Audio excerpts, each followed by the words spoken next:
Welcome to my channel happy students. आज हम इस वीडियो में जैक बोर्ड के क्लास 12 के जो चैप्टर 3 से रिलेटेड इम्पॉर्टेंट क्वेश्चन आंसर है उसको देखेंगे इस वीडियो में। साथ ही उसका आंसर क्या होगा इसे भी हम लोग देखेंगे। तो चलिए स्टार्ट करते हैं ये वीडियो। आपका फर्स्ट जो क्वेश्चन है वो इस तरह है, लेकिन उससे पहले मैं आपको चैप्टर से कुछ रिलेटेड बता देती हूँ। ये चैप्टर का नाम है आपका बंधुत्व, जाति तथा वर्ग व्यवस्था। ठीक है, वर्ग।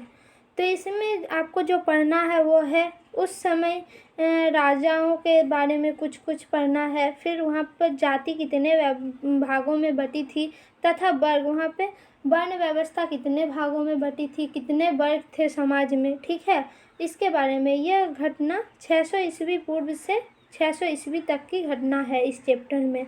ठीक है, अब चलिए स्टार्ट करते हैं। जो इम्पोर्टेंट क्वेश्चन है ये क्वेश्चन आपके ऑब्जेक्टिव में भी पूछे जा सकते हैं, तो वीडियो को एंड तक देखें। आपका जो फर्स्ट क्वेश्चन है वो है अष्टाध्यायी के लेखक कौन थे। तो इसका जो उत्तर है वो हो जाएगा महर्षि पाणिनि। ठीक है, महर्षि पाणिनि ने अष्टाध्यायी लिखा था, जो संस्कृत व्याकरण के भी रचयिता है। यहाँ पे इस वाक्य को पूरा नहीं लिखा गया है, लेकिन ये संस्कृत व्याकरण के भी रचयिता थे महर्षि पाणिनि। ठीक है, नेक्स्ट क्वेश्चन है धर्मसूत्र या धर्मशास्त्र किसका ग्रंथ है, यह किस भाषा में लिखी गई तथा इसमें किसका वर्णन है। तो देखिए, धर्मशास्त्र किसका ग्रंथ है, तो धर्मशास्त्र ब्राह्मणों का ग्रंथ है। ठीक है, धर्मशास्त्र ब्राह्मणों का ग्रंथ है, ब्राह्मणों ने इसे लिखा था। जो किस भाषा में लिखी गई, तो ये संस्कृत में लिखी गई है। और इसमें किसका वर्णन है, तो इसमें वर्ण व्यवस्था का वर्णन है। ठीक है, अगर आपका ऑब्जेक्टिव पूछा जाता है धर्मशास्त्र किसका ग्रंथ है, तो आप इसे लिख सकते हैं ब्राह्मणों का ग्रंथ है, ये संस्कृत भाषा में लिखा गया था, ये भी याद रखें। और वर्ण व्यवस्था का वर्णन है धर्मशास्त्र के इस ग्रंथ में। ठीक है, नेक्स्ट क्वेश्चन है त्रिपिटक किसका ग्रंथ है। ठीक है, और ये किस भाषा में लिखी गई, तो त्रिपिटक बौद्ध ग्रंथ को कहा जाता है। ठीक है, बौद्ध धर्म के 3 महान ग्रंथ है, तो उसी को एक साथ त्रिपिटक कहा जाता है और ये पाली भाषा में लिखा हुआ है। नेक्स्ट क्वेश्चन मनुस्मृति किसका ग्रंथ है तथा इसमें किसका वर्णन है। तो इसका जो उत्तर है वो इस तरह होगा, यह एक संस्कृत ग्रंथ है। ठीक है, मनुस्मृति संस्कृत में लिखा हुआ है। इसमें ब्राह्मणों द्वारा समाज के लिए विभिन्न वर्गों के लिए नियम, पेशा एवं आचार व्यवहार की बातें कही गई। उस समय ब्राह्मण को ही वर्ण व्यवस्था में श्रेष्ठ माना जाता था, जिस कारण ब्राह्मणों ने इसमें मनुस्मृति में क्या लिखा है, अन्य वर्गों के लिए, यानी ब्राह्मण के बाद जो वर्ग आते थे क्षत्रिय, शूद्र, वैश्य, इन सभी के लिए नियम, पेशा और आचार व्यवहार कैसे किया जाए ये लिखा हुआ था।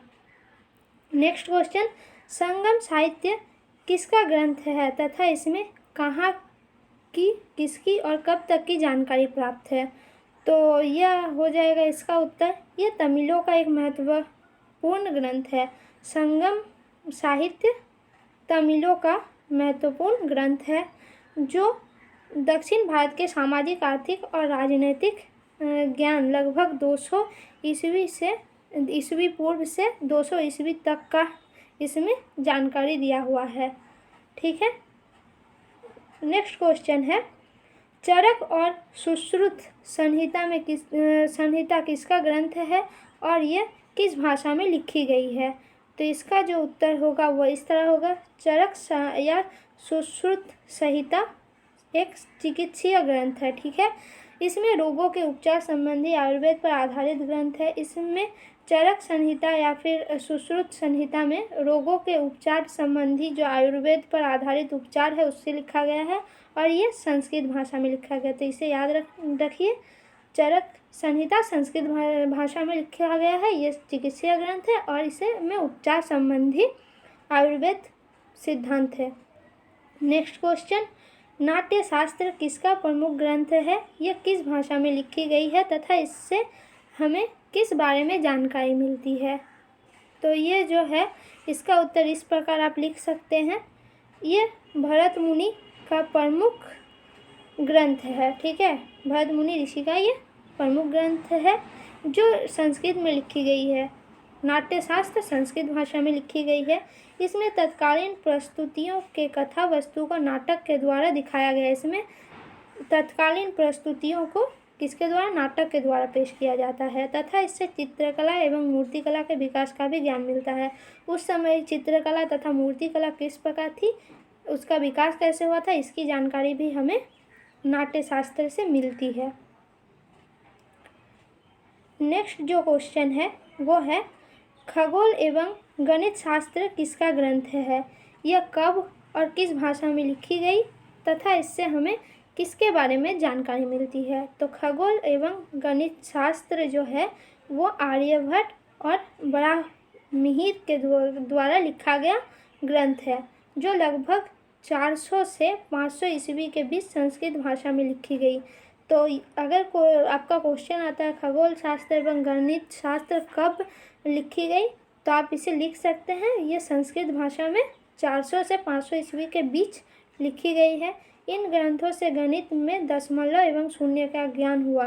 इन ग्रंथों से ही गणित में दशमलव और शून्य का ज्ञान तथा खगोल विज्ञान के बारे में क्या मिलती है? जानकारी मिलती है हमको। तो ये था खगोल एवं गणित शास्त्र की विशेषता है। नेक्स्ट क्वेश्चन, महाभारत के मूल कथा के लेखक कौन थे तथा इस ग्रंथ को अन्य किस नाम से जाना जाता है? तो इसका जो उत्तर होगा वो हो जाएगा भाटसारथी।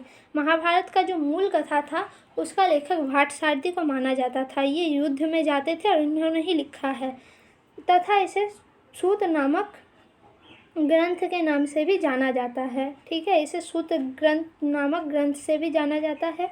ये क्षत्रिय योद्धाओं के साथ युद्ध क्षेत्र जाते थे और उनकी विजय एवं उपलब्धियों पर कविताएं लिखते थे।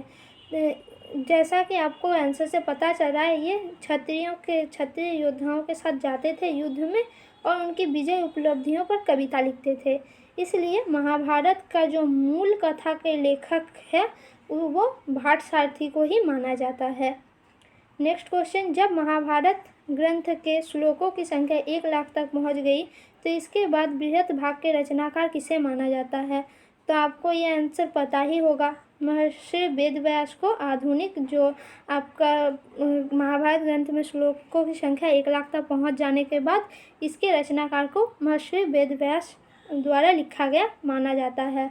और अगर आपका ऑब्जेक्टिव में आता है महाभारत के लेखक कौन है, तो आप महर्षि वेदव्यास को टिक लगा सकते हैं, यही है उसका राइट आंसर।